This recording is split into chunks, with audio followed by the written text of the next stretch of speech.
Hey guys, Eric, the Retro Reviewer here, and this time I'm just gonna bash Mortal Kombat, the movie from '95.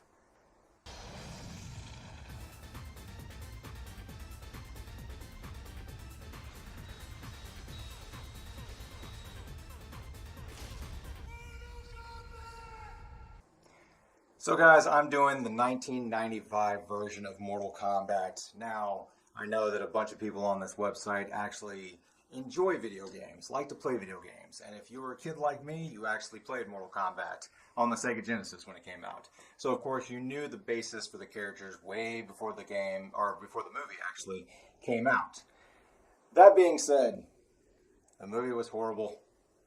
Starts out with Liu Kang having a bad nightmare and Shang Tsung killing his brother, taking his soul, and giving an, I guess, threatening tone, or, basically just saying, like, your soul will be mine too, which if you play the video games, didn't really happen. Like, Liu Kang actually just goes through and mauls through everybody. Was one of the best playable characters on the game, actually. I was more of a Sub-Zero fan, but, that's just because I like people turning to ice, being stone cold. Anyways, so in the movie, he wakes up from a bad nightmare, runs into Raiden, and Raiden gets a ragtag trio of Johnny Cage, Sonya Blade, and Liu Kang to jump on a rickety boat. Now, if you've ever played Mortal Kombat the game, there's no rickety boat anywhere. There's nothing like that. Now, they did have some good beats in the movie as far as like Scorpion and Sub-Zero teaming up because they were under a spell of Shang Tsung, so they actually had to fight the combatants. Then you have in the movie, you present Goro, along with Kano, who Sonya Blade was after, and that was stated in the video game. Again, a beat they actually stayed true to, and stuck true to. But then Goro goes through in the movie, not trying to skip too far ahead of myself, but Goro basically takes out every other combatant that was even part of the tournament, that was part of the world, I guess, like planet Earth as far as fighters. Just basically mauls through every single person. Until you get a part in the movie where Johnny Cage fights Goro because he wants to avenge his buddy's death that he meets at the tournament. Knows a little bit about him, but you never really even hear of that character ever again in the Mortal Kombat universe. Bad. But you get to see a split, like, nut shot. That was always a good thing, because they actually stuck true to one move the entire movie. Like, you didn't even see a bicycle. Well, I'm sorry. Actually, no, I take that back. You actually did see a bicycle kick when he was fighting Reptile in Outworld. That one bicycle kick in the video game, if you ever played it, basically just kind of took, like, maybe this much power off of the bar. But no, in the movie, like, you do a bicycle kick and it just destroys Reptile. Why? Really? That's it? Like, you could have done so much more with that.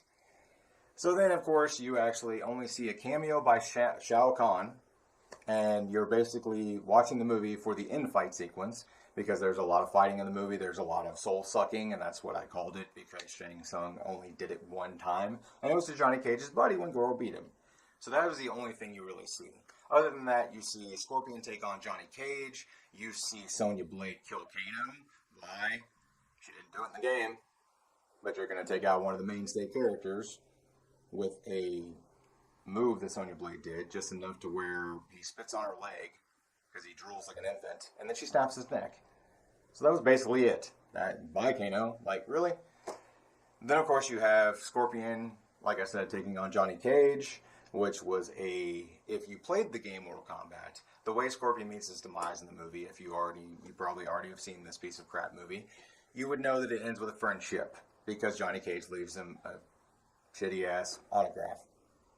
That was it. You have Sub-Zero taking on Liu Kang, which I really thought was going to be a good fight.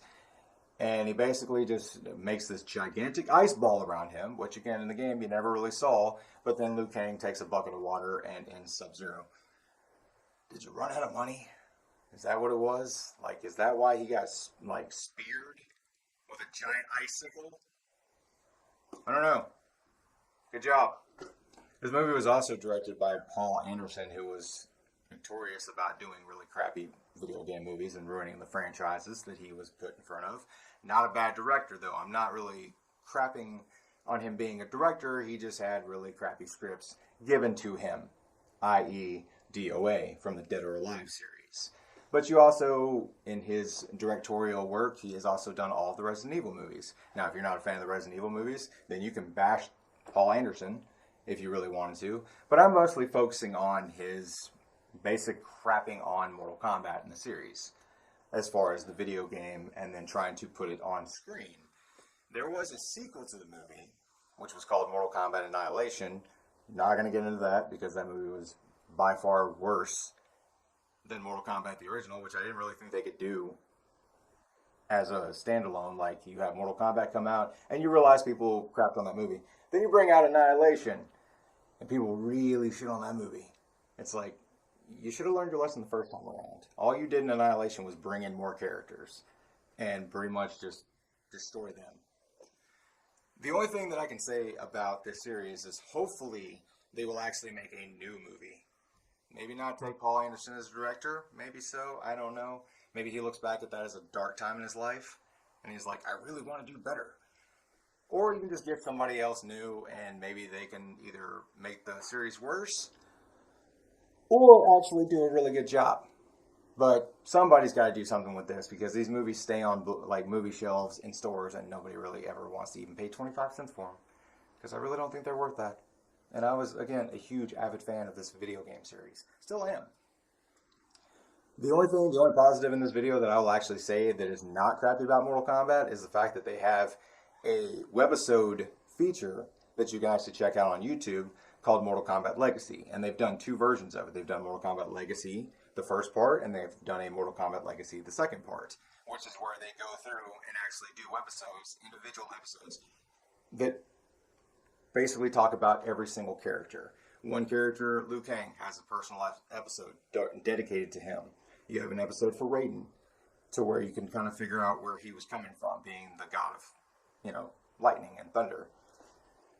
So check that out if you can, because that was the only saving grace as far as this entire series. And there's only been 2 movies. Thank God they didn't bring a trilogy out, because then, people will start rioting.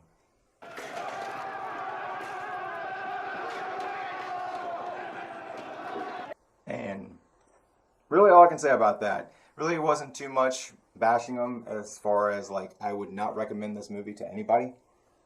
I would just stick with the game. The storylines in the games, so much better than the movie was, and the sequel. They didn't do it justice. Unless it's remade, it just doesn't stand the test of time at all. Just Mortal Kombat. Really, you had to ruin that series. So bad. But if you're a glutton for punishment like I am, you can check out our Amazon affiliate in the link below.